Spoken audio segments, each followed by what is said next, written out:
पितृमोक्ष की कामना एवं ब्रह्मलोक, विष्णुलोक व इंद्रलोक की प्राप्ति हेतु ऐतिहासिक धार्मिक नगरी गया जी के फल्गु नदी के संगम तट से मैं आपका साथी के मिश्रा। मुझे पूर्ण विश्वास है आप सब स्वस्थ व खुश होंगे।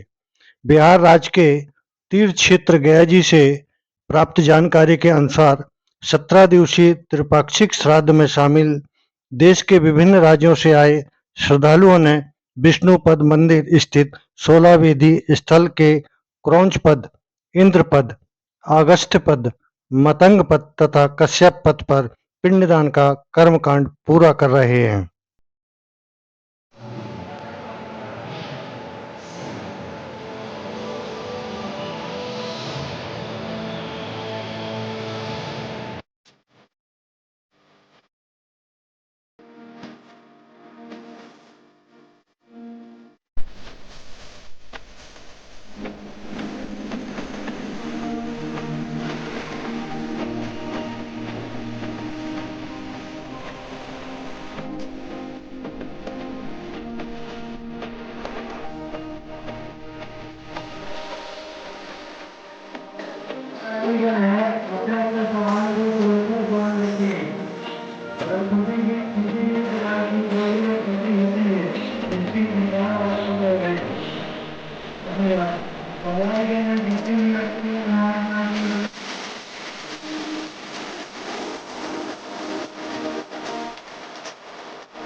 अभी हम माँ सीतापथ में दर्शन के लिए जा रहे हैं।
पितृदोष से मुक्ति के 5 अचूक उपाय इस प्रकार हैं।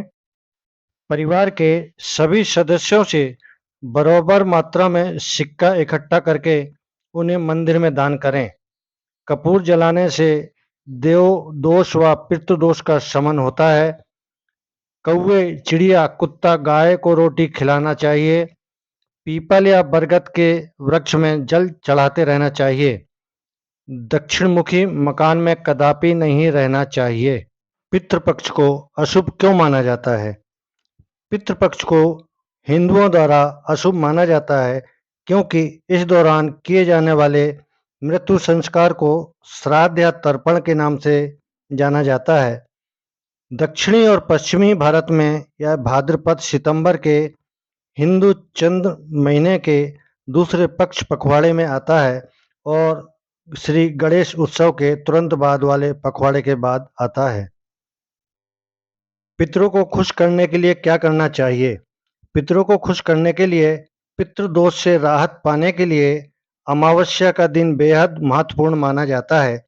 इसलिए इस दिन दान, पुण्य, श्राद्ध कर्म करने से पितरों को खुश किया जा सकता है। इसलिए किसी जरूरत को वस्त्र, फल आदि दान करें। वहीं सूर्यास्त होने के बाद दक्षिण दिशा में सरसों के तेल में काला तिल डालकर दीपक जलाएं।